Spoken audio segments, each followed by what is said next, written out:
High students, most of the EAMCET top rank students అందరూ కూడా hard work వల్ల మాత్రమే వాళ్ళు హై ర్యాంక్ని సెక్యూర్ చేశారు అని మీరు అనుకున్నట్లయితే అది ఒక అపోహ మాత్రమే అవుతుంది. ఎందువల్ల అంటే వాళ్ళు 80% ఆఫ్ ద హార్డ్ వర్క్ని నమ్ముకుంటారు, బట్ 20% ఇంటెలిజెంట్ అనాలిసిస్ని యూస్ చేస్తారు.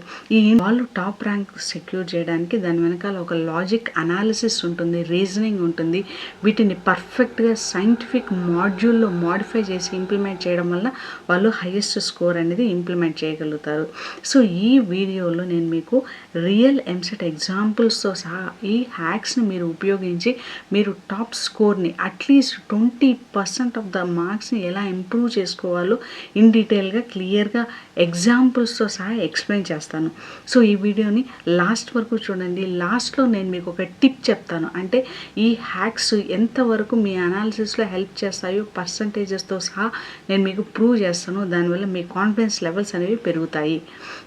First trick number 1, handling the statement based questions. ఇప్పుడు మనం ఎంసెట్ ఎగ్జామ్ ఓపెన్ చేసి పేపర్ చూసాము అంటే మొత్తం 80% ఆఫ్ ద పేపర్ మొత్తం స్టేట్మెంట్ బేస్డ్ క్వశ్చన్సే ఉంటుంది. అసెషన్ రీజనింగ్ బేస్డ్ క్వశ్చన్స్ మొత్తం పేపర్ అంతా చదవడానికే ఎక్కువ టైం అనేది తీసుకుంటుంది. సో ఇలాంటి స్టేట్మెంట్ బేస్డ్ క్వశ్చన్స్ని మనం హ్యాండిల్ చేయడానికి ఒక సింపుల్ లాజికల్ ట్రిక్ అనేది నేను ఇక్కడ ఎక్స్ప్లెయిన్ చేస్తాను. ఇది జువాలజీకి సంబంధించినటువంటి క్వశ్చన్. స్టేట్మెంట్ 1 ఏంటి? Frogs are cold blooded animals అనమాట. ఇంకొక స్టేట్మెంట్ ఏమన్నాడు? Frogs have 4 chambered heart. So మనకు ఫస్ట్ చూడంగానే ఫస్ట్ స్టేట్మెంట్ ట్రూ అనిపిస్తుంది, సెకండ్ స్టేట్మెంట్ ఫాల్స్ అనిపిస్తుంది. ఎప్పుడైతే మీకు 2 ఆప్షన్స్కి మధ్యలో మిక్స్డ్ ఆన్సర్ వస్తుంది అన్న విషయం అర్థమవుతుందో బోత్ అనేటువంటి స్టేట్మెంట్స్ని ఎలిమినేట్ చేసేయచ్చు. అంటే మీరు ఆప్షన్స్లో బోత్ అనే వాటికి ప్రిఫరెన్స్ ఇవ్వకండి. మీ ఐస్ మొత్తము కూడా స్టేట్మెంట్ 1 and 2 కానీ అంటే స్టేట్మెంట్ 2 and 1 కానీ ఇలాంటి మిక్స్డ్ స్టేట్మెంట్స్ ఎక్కడ ఉంటాయో అక్కడికి మాత్రమే వెళ్ళి వాటిని చదవాలి. వాటిలో కూడా జాగ్రత్తగా చదవాలి. కొన్ని ట్రూ అని ఇస్తారు, కొన్ని ఫాల్స్ అనేసి ఇస్తాడనమాట. ఆ 2 ఆప్షన్స్లో జాగ్రత్తగా టైం స్పెండ్ చేసి కరెక్ట్ అనిపించే ఆప్షన్ని మార్క్ చేయాలి. ఇక్కడ ఏంటి అంటే మనకు లెందీ పేపర్స్ వస్తున్నాయి, బాటనీ, జువాలజీ, నేను ఇందాక చెప్పిన విధంగా. సో ఆ క్వశ్చన్స్ చదవడానికే టైం ఎక్కువ కన్జ్యూమ్ చేసుకుంటా ఉంది. సో ఇలాంటి సందర్భాల్లో మీరు ఈ చిన్న హ్యాక్, మనం బోత్ ద ఆన్సర్స్ ట్రూనా, బోత్ ద ఆన్సర్స్ ఫాల్సా అనేటువంటి ఆప్షన్స్ మీద అసలు ఫోకస్సే చేయకుండా మిక్స్డ్ ఆప్షన్స్ మీద డైరెక్ట్గా, అంటే వాటిని చదవడం కూడా చదవకుండా మిక్స్డ్ ఆప్షన్స్కి డైరెక్ట్గా వెళ్ళిపోతాం. కాబట్టి సే ఫర్ ఎగ్జాంపుల్ మీరు ఇక్కడ ఒక 12 seconds లేదా 15 seconds టైము మీరు సేవ్ చేయగలిగారు అనుకోండి. అలాంటప్పుడు ఒక 20 questions ఇదే విధంగా వచ్చారంటే మీకు ఎంత టైం సేవ్ అవుతుంది. సో ఈ చిన్న లాజిక్ అప్లై చేయండి. ఎక్కడైతే మీకు మిక్స్డ్ ఆన్సర్స్ వస్తాయో అప్పుడు మీరు స్టేట్మెంట్స్లోకి ఉండేటువంటి ఆప్షన్స్లో మిక్స్డ్ ఆప్షన్స్ని చూస్ చేసుకొని ఇమ్మీడియట్గా వాటి మీద కాన్సన్ట్రేటెడ్గా చదవాలి. ఏది ట్రూ ఇచ్చాడు, ఏ స్టేట్మెంట్ కరెక్ట్ ఇచ్చాడు, ఏ స్టేట్మెంట్ రాంగ్ ఇచ్చాడు, ఈ రెండింటిని అనలైజ్ చేయడం వల్ల మీరు హాఫ్ ఆఫ్ ద టైంని రెడ్యూస్ చేసుకోగలుగుతారు. సో ఈ ట్రిక్ని మీరు ఇంప్లిమెంట్ చేయండి. ఇంకొక ఎగ్జాంపుల్ సేమ్ ఇది బాటనీకి సంబంధించిన example. Statement 1, xylem transport water, ఇది మనకు true. Second statement phloem transports mineral అన్నమాట, ఇది ఫాల్స్. సో ఒక స్టేట్మెంట్ ట్రూ అనిపిస్తుంది, రెండో స్టేట్మెంట్ ఫాల్స్ అనిపిస్తుంది. సో ఇమీడియట్గా మీరు మిక్స్డ్ స్టేట్మెంట్స్ ఎక్కడ ఉన్నాయో ఆ స్టేట్మెంట్స్ దగ్గరికి వెళ్ళి ఆప్షన్ అనాలిసిస్ చేయాలి. అంతేగాని రిమైనింగ్ స్టేట్మెంట్స్ని మీరు అసలు టచ్ కూడా చేయకూడదు. సో ఈ సింపుల్ ట్రిక్ని మీరు ఫాలో అవ్వడం వల్ల అప్రాక్సిమేట్లీ 5 minutes ఆఫ్ టైంని మీరు ఈజీగా సేవ్ చేయగలుగుతారు. ఎగ్జామ్లో 5 minutes ఆఫ్ టైం అంటే మీకు చాలా ప్రెషియస్ టైం. ఇక్కడ మనకు ఎవ్రీ మినిట్ కౌంట్ అవుతుంది. ఎవ్రీ మినిట్లో మనం గెయిన్ చేసేటువంటి మార్క్స్ వలన ర్యాంక్ అనేది 100sలో వేరియేషన్ అనేది చూపిస్తుంది. సో ఈ ట్రిక్ని మీరు ఖచ్చితంగా ఇంప్లిమెంట్ చేయండి. వీటిని మాక్ టెస్ట్లో అప్లై చేయండి. అప్లై చేసినట్లయితే మీరు ఈజీగా రియల్ ఎగ్జామ్లో కూడా అప్లై చేయగలుగుతారు. నెక్స్ట్ ట్రిక్ నెంబర్ 2 ఏంటి అంటే ఆపోజిట్ ఆప్షన్స్ ఇస్తూ ఉంటారు. మనకు ఫిజిక్స్లో కానీ కెమిస్ట్రీలో కానీ మనకు ఇచ్చినటువంటి మ్యాథమెటిక్స్లో కూడా ఈవెన్ ఈ ట్రిక్ అనేది అప్లికబుల్ అవుతుందన్నమాట. సో జనరల్గా 2 ఆప్షన్స్ ఇచ్చాడు. ఒక ఆప్షన్ స్టేట్మెంట్ ఏంటో పాజిటివ్లో ఆన్సర్ ఇస్తారు, ఇంకొక ఆప్షన్ స్టేట్మెంట్ నెగిటివ్లో ఆన్సర్ ఇస్తారు. రిమైనింగ్ అన్నీ కూడా మనం అసలు చూడాల్సిన పనే లేదు. ఎప్పుడైనా సరే ఆప్షన్స్లో మీకు 2 ఒక పాజిటివ్ సైన్ ఒక నెగిటివ్ సైన్తో ఆన్సర్ ఇచ్చాడు అంటే డెఫినెట్గా ఆ రెండిట్లోనే మీకు ఆన్సర్ ఉంటుంది. 80% ఆఫ్ ద ఛాన్సెస్ ఏమున్నాయి అంటే ఈ రెండిట్లోనే మీకు డెఫినెట్గా ఆన్సర్ అనేది ఉంటుంది. ఈ రెండిట్లో ఏది పాజిటివ్ ఏది నెగిటివ్ అని చూడండి. ఇక్కడ ఆక్సిడేషన్ నెంబర్లో మనం చూసుకున్నట్లే ఆక్సిజన్ యొక్క ఆక్సిడేషన్ నెంబర్ మోస్ట్లీ నెగిటివ్గా ఉంటుంది. కాబట్టి ఇమ్మీడియట్గా మనం -2 అనేది సెలెక్ట్ చేసుకోవచ్చు. అంటే మీరు ఇక్కడ 2 ఆప్షన్స్ని ఎలిమినేట్ చేశారు. 0, 4 దగ్గరికి అసలు వెళ్ళాల్సిన పనే లేదు. -2 +2 ఈ రెండిటి ఆప్షన్లో ఏది ఉందో మీరు చూస్ చేసుకోవడం వలన ఇక్కడ కూడా మీకు ఏమవుతుంది, టైం అనేది సేవ్ అవుతుంది. సో గుర్తుపెట్టుకోండి, ఎక్కడైనా సరే కాంట్రాస్టింగ్ లేదంటే ఆపోజిట్ సైన్స్ ఇచ్చినప్పుడు మీరు ఇమ్మీడియట్గా ఆన్సర్ అందులోనే ఉంటుంది అన్న విషయం అర్థం చేసుకోండి. ఒక ఫిజిక్స్ ఎగ్జాంపుల్ చెప్తాను. ఇక్కడ చూడండి, in a concave mirrors the images formed is. ఇక్కడ మనకు 2 ఆప్షన్స్ ఇచ్చాడు. చూడండి, ఫస్ట్ ఆప్షన్ సెకండ్ ఆప్షన్ దగ్గరగా ఉన్నాయి. Real and inverted, virtual and direct. అంటే ఈ 2 ఆప్షన్స్ క్లోజ్ సిమిలారిటీ ఉన్నాయి. ఈ క్లోజ్ సిమిలారిటీ ఉన్నాయి కాబట్టి డెఫినెట్గా ఆన్సర్ అనేది క్లోజ్ సిమిలారిటీ చాయిసెస్లోనే ఉంటుంది, కానీ మీకు సపరేట్గా డిఫరెంట్గా ఉండదు అనమాట. సో ఇలాంటి క్లోజ్ సిమిలారిటీ క్వశ్చన్స్ మనకు ఆప్షన్స్గా ఇచ్చినప్పుడు ఏదైనా ఒకటి కరెక్ట్గా ఉంటుంది అనేసి మీరు అర్థం చేసుకోండి.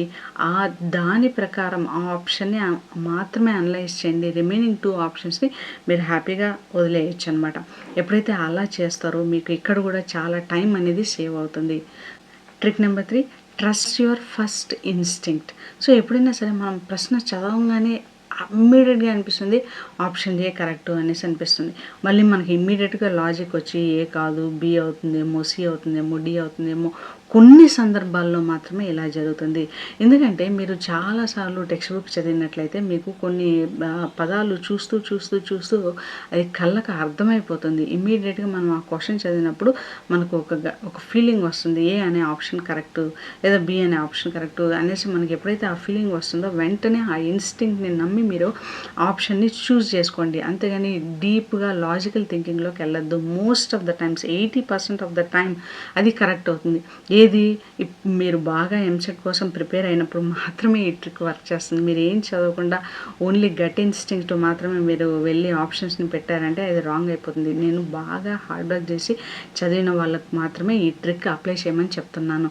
ఎందుకంటే చాలాసార్లు చదివి ఉంటారు కాబట్టి ఆ క్వశ్చన్ చూడంగానే ఆప్షన్ ఏ కరెక్ట్ లేదా ఆప్షన్ బి కరెక్ట్ అనేటువంటి ఒక ఫీలింగ్ వస్తుంది. ఎప్పుడైతే అలాంటి స్ట్రాంగ్ కాన్ఫిడెంట్ ఆన్సర్ వస్తుందో ఇమ్మీడియట్గా దాన్ని మార్క్ చేసేయండి.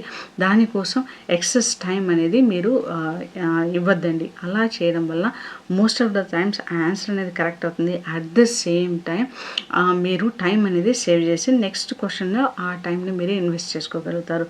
కొన్ని ఎగ్జాంపుల్ క్వశ్చన్స్ చూడండి. So God cells regulate. ఇక్కడ మనకు ఆప్షన్స్ చూడంగానే గాడ్ సెల్స్ అనగానే మనకు ట్రాన్స్పిరేషన్ అనేది ఇమ్మీడియట్గా స్ట్రైక్ అవుట్ అయిపోతుంది. ఎప్పుడైతే స్ట్రైక్ అవుట్ అవుతుందో రిమైనింగ్ ఆప్షన్స్ని చదవాల్సిన పనే లేదు. ఎందుకంటే ఫోటోసిన్థసిస్ ఇవన్నీ కూడా చాలా డిస్టింక్టివ్ ఫంక్షన్స్ ఉండేటువంటి ఆప్షన్స్. సో ఇమ్మీడియట్గా మీరు సి అనేటువంటి ఆప్షన్ని చూస్ చేసుకోవచ్చు. ఇది వన్ ఆఫ్ ద ఎగ్జాంపుల్స్ అనమాట. సో నెక్స్ట్ ఇంకొక ఎగ్జాంపుల్ చూడండి. Which of the following is connecting link between reptiles and birds. ఇప్పుడు మనం ఈ ఆప్షన్స్ని చూసినట్లయితే మనం ఎక్కువగా ఎవల్యూషన్ చాప్టర్ చెప్పేటప్పుడు ఎక్స్ప్లెయిన్ చేసేటప్పుడు చెప్తా ఉంటాం. ఎక్కువగా ఆర్కియోప్టెరిక్స్ అనేటువంటి వర్డ్ నేమ్ ఎక్కువగా రిపీట్ చేస్తూ ఉంటాం. రిమైనింగ్ వాటిని అన్నింటిని కూడా రిపీట్ చేయము. సో ఎవరైతే క్లాస్లో బాగా ఫోకస్ చేస్తూ వింటూ ఉంటారో వాళ్ళకి వెంటనే అర్థమవుతుంది. ఎవల్యూషన్ చాప్టర్లో ఆర్కియోప్టెరిక్స్ అనేదాన్ని మనం రిపీటెడ్గా విన్నాము, రిమైనింగ్ వాటిని వినలేదు అన్న విషయం అర్థమవుతుంది. ఎప్పుడైతే అలాగా కాన్ఫిడెంట్గా ఆన్సర్ అనేది వస్తుందో అప్పుడు ఓవర్గా థింక్ చేసేయకుండా దాన్ని మార్క్ చేసేయండి. 80% ఆఫ్ ద టైమ్స్లో అది మీకు రైట్ చాయిస్ అనేది అవుతుంది. ఎందుకు నేను 80% ఆఫ్ ద చాయిస్ అని చెప్తున్నాను అంటే చాలా ఎంసెట్లో మనకు బిగ్గెస్ట్ అడ్వాంటేజ్ ఏంటి అంటే నెగిటివ్ మార్కింగ్ అనేది లేదు. ఈ నెగిటివ్ మార్కింగ్ అనేది లేకపోవడం వల్ల సింపుల్ గెస్ చేయడం వల్ల మీరు మీ యొక్క ప్రాబబిలిటీ ఆఫ్ ర్యాంకింగ్ని మీరు ఈజీగా పెంచుకోవచ్చు. ఈ చిన్న లాజిక్స్ని మీరు ఎప్పుడైతే స్మార్ట్గా ఉపయోగిస్తూ ఉంటారో అప్పుడు ఏం జరుగుతుంది అంటే టైం అనేది సేవ్ అవుతుంది. ఎక్కడైతే మీకు టైం సేవ్ అవుతూ వస్తుందో ఆ టైంని మీరు ఛాలెంజింగ్ క్వశ్చన్స్లో మీరు ఇన్వెస్ట్ చేయొచ్చు. ఎప్పుడైతే అలా ఫర్ ఎగ్జాంపుల్ ఒక ఫిజిక్స్ ప్రాబ్లమ్కి 2 minutes టైం పడుతుంది, మీకు టైం లేదనుకోండి, మీరు ఆ క్వశ్చన్ని స్కిప్ చేస్తారు, లేదంటే గెస్ చేస్తారు. అలా కాకుండా మీకు 2 minutes టైం ఉందనుకోండి, మీరు ఒక 100 seconds ఆ క్వశ్చన్ మీద సాల్వ్ చేయడానికి ఇన్వెస్ట్ చేసినట్లయితే మీకు కాన్ఫిడెన్స్ వస్తుంది, ఎగ్జామ్ సాటిస్ఫైడ్గా రాసినాము అనేటువంటి ఒక నమ్మకం కూడా వస్తుందన్నమాట. సో దానికోసము మీరు ఎక్కడ పాసిబిలిటీ అంటే ఆ పాసిబిలిటీ ఉన్న ప్లేసెస్లో అంతా టైం సేవ్ చేసుకుంటూ రండి. ఈ చిన్న ట్రిక్స్ ఎక్కడైతే ఇంప్లిమెంట్ చేయగలమో అక్కడ మాత్రమే ఇంప్లిమెంట్ చేసి ఈ ట్రిక్స్ని మీరు ఫాలో అవ్వండి. ఖచ్చితంగా మీరందరూ కూడా చాలా మంచి ర్యాంక్తో ఎంసెట్ క్లియర్ చేస్తారనేసి నేను ఆశిస్తున్నాను. సిమిలారిటీ అండ్ లింకింగ్ అనమాట. సో మనం క్వశ్చన్ చదివిన వెంటనే కొన్ని ఆప్షన్స్ సిమిలర్గా కనిపిస్తాయి. అంటే అన్నీ ఒకే కాన్సెప్ట్ సంబంధించిన ఆప్షన్స్ అయినా కూడా కొన్ని సిమిలారిటీ ఉండేటువంటి ఆప్షన్స్ కనిపిస్తాయి. ఫర్ ఎగ్జాంపుల్ ఇది which organelle is directly involved in the protein synthesis. Protein సింథసిస్లో తెలుసు రైబోజోమ్స్ ఉంటాయి, ఎంఆర్ఎన్ఏ ఉంటాయి. Ribosomes are the factors for the protein synthesis అనేసి మనకు తెలుసు. సేఫ్ ఇక్కడ మనం ఆప్షన్స్ చూసేసినట్టు క్లోరోప్లాస్ట్, లైసోజోమ్, రైబోజోమ్, పెరాక్సిజోమ్స్ అన్ని జోమ్స్ ఉన్నాయి, బిసిడి. ఒక క్లోరోప్లాస్ట్ మాత్రమే డిఫరెంట్గా ఉంది. సో ఆప్షన్ని ఎలిమినేట్ చేసేయండి. సో ప్రోటీన్ సింథసిస్ ఫ్యాక్టరీస్ ఏంటి? రైబోజోమ్స్, కాబట్టి రైబోజోమ్స్ అనేది ఆన్సరు. సో ఈ విధంగా చాయిస్ని మీరు సెలెక్ట్ చేసుకోండి. అంటే కొంతమంది పిల్లలు చాలా ఎక్కువ స్ట్రెస్కు లోనవుతారు. అలాంటి సమయంలో చిన్న సిల్లీ క్వశ్చన్స్ కూడా, చాలా సింపుల్ స్ట్రైట్ ఫార్వర్డ్ క్వశ్చన్స్ కూడా ఏంటిది గుర్తు రావడం లేదు, బ్లాంక్ అయిపోయింది బ్రెయిన్ అనేసి టెన్షన్ పడుతూ ఉంటారు. అలాంటి టైంలో ఇలాంటి ట్రిక్స్ని మీరు ఇంప్లిమెంట్ చేయడం వల్ల, సైంటిఫికలీ ప్రూవెన్ ట్రిక్స్ మీరు ఇంప్లిమెంట్ చేయడం వల్ల ఈ క్వశ్చన్కి ఆన్సర్స్ని ఈజీగా క్రాక్ చేయగలుగుతారు. సో ఈ వీడియో యొక్క ముఖ్యమైన ఉద్దేశం ఏంటి అంటే, సైంటిఫిక్ టెక్నిక్స్ మీరు ఇంప్లిమెంట్ చేయడం వల్ల లక్ బేస్డ్గా కాకుండా లాజిక్ బేస్డ్గా మీరు ఎంసెట్లో హై స్కోర్ని సెక్యూర్ చేసుకోగలుగుతారు. ఎగ్జాంపుల్ చూడండి, which plant hormone is responsible for cell elongation. మనకు ప్లాంట్ హార్మోన్ అంటేనే ఆక్సిన్స్, జిబ్బరెలిన్స్, ఈ ఎక్కువగా సైటోకైన్స్, ఆక్సిన్స్, జిబ్బరెలిన్స్, ఎక్కువగా ఈ టర్మ్స్ అనేది వాడుతూ ఉంటాం.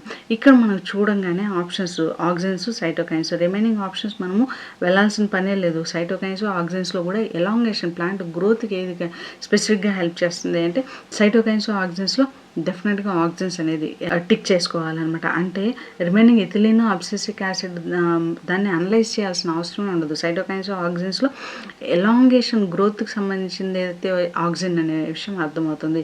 సో ఈ విధంగా సింపుల్ లాజిక్ ద్వారా ఆన్సర్ని మనం ఈజీగా డిటెక్ట్ చేయొచ్చు అనమాట. ఎక్స్ట్రీమ్ వాల్యూ ఎలిమినేషన్, ఈ ఆప్షన్ అనేది మోస్ట్లీ ఫిజిక్స్, మ్యాథమెటిక్స్, కెమిస్ట్రీలో ఎక్కువగా యూస్ అవుతూ ఉంటుంది. మనం ఏదైనా ఒక క్వశ్చన్ చేసినప్పుడు ఆ క్వశ్చన్కి ఆన్సర్స్ ఇచ్చినప్పుడు కొన్ని ఆన్సర్స్ చాలా క్లోజ్గా ఉండేటువంటి ఆప్షన్స్ ఇస్తాడు, కొన్ని ఆన్సర్స్ చాలా డిస్టింక్టివ్ ఆన్సర్స్ ఉండేటువంటి ఆప్షన్స్ ఇస్తాడు. ఇలాంటి వాటిల్లో మనం ఎక్స్ట్రీమ్ వాల్యూస్ని ఎప్పుడు కానీ ఎలిమినేట్ చేసేయాలి.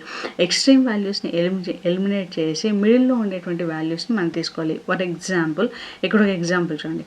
So the wave length of the visible light, ఇక్కడ మనకు 4 ఆప్షన్స్ ఇచ్చారు. 4 ఆప్షన్స్లో కూడా మనకు ఎక్స్ట్రీమ్ వాల్యూస్ ఉన్నాయి. ఇప్పుడు చూడండి, ఎక్స్ట్రీమ్ వాల్యూస్ 1 to 10 అనేది చాలా నారో రేంజ్లో ఉండేటువంటి వాల్యూస్ అనమాట. 1000 to 1500 అనేది చాలా బ్రాడ్. అంటే ఒకటి స్మాలెస్ట్ వాల్యూ, ఇంకొకటి హైయెస్ట్ వాల్యూ. సో లార్జెస్ట్ వాల్యూని, స్మాలెస్ట్ వాల్యూస్ని, ఈ రెండింటిని ఎలిమినేట్ చేస్తే మిడిల్లో ఉండేటువంటి వాల్యూస్ 400 నానోమీటర్స్, 700 నానోమీటర్స్.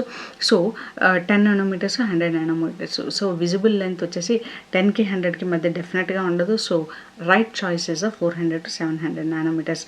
దీన్ని మనం ఫోటోసిన్సిస్లో కూడా ఈ లైట్ రేంజ్ని మనం ఉపయోగిస్తూ ఉంటాం అనమాట. సో ఆ విధంగా extreme values, extremely short values, extremely large వాల్యూస్ని ఎలిమినేట్ చేస్తున్నారంటే మిడిల్లో ఉండేటువంటి వాల్యూస్లోనే మీకు ఆన్సర్ అనేది ఉంటుంది. సో దాన్ని కొంచెం స్లైట్గా థింక్ చేసినట్లయితే మీకు ఆన్సర్ అనేది ఈజీగా అర్థమవుతుంది. pH of the human blood. So human blood యొక్క pH అడిగినప్పుడు ఫస్ట్ ఆప్షన్, లాస్ట్ ఆప్షన్ చూడండి. ఫస్ట్ ఆప్షన్ 1.2 ఉంది, లాస్ట్ ఆప్షన్ 11.5 ఉంది. ఫస్ట్ ఆప్షన్, లాస్ట్ ఆప్షన్ రెండు కూడా ఎక్స్ట్రీమ్ వాల్యూస్, కాబట్టి ఈ రెండింటిని ఎలిమినేట్ చేయండి. 4.5కి 7.4కి మధ్యలో చాయిసెస్ చూసుకోండి. బ్లడ్ అనేది ఆల్మోస్ట్ న్యూట్రల్కి దగ్గరగా ఉంటుంది. సో డెఫినెట్గా 4.5 కాదు, 7.4 ఇస్ ద ఆన్సర్. సో ఈ విధంగా ఎక్స్ట్రీమ్ వాల్యూస్ని ఎలిమినేట్ చేసి మిడిల్లో ఉండేటువంటి ఆన్సర్స్ మనం చూస్ చేసుకోవడం వల్ల చాలా స్ట్రెస్ తక్కువగా, ఇప్పుడు మనం 4 ఆప్షన్స్కి లాజిక్ థింక్ చేసే బదులు జస్ట్ 2 ఆప్షన్స్ని థింక్ చేసి వాటికి ఆన్సర్ని చూస్ చేసుకోవడం వల్ల 50% ఆఫ్ ద టైంని మనం ఇక్కడ సేవ్ చేసుకోవడం. So time saving is the main trick అనమాట. ఇక్కడ మనము ఈ ఆప్షన్స్ని, ఈ ట్రిక్స్ని అన్నిటిని ఇంప్లిమెంట్ చేసి టైంని ఎలా తక్కువగా మనం ఎలా సాల్వ్ చేయాలి అన్న విషయం అర్థం చేసుకోవాలి.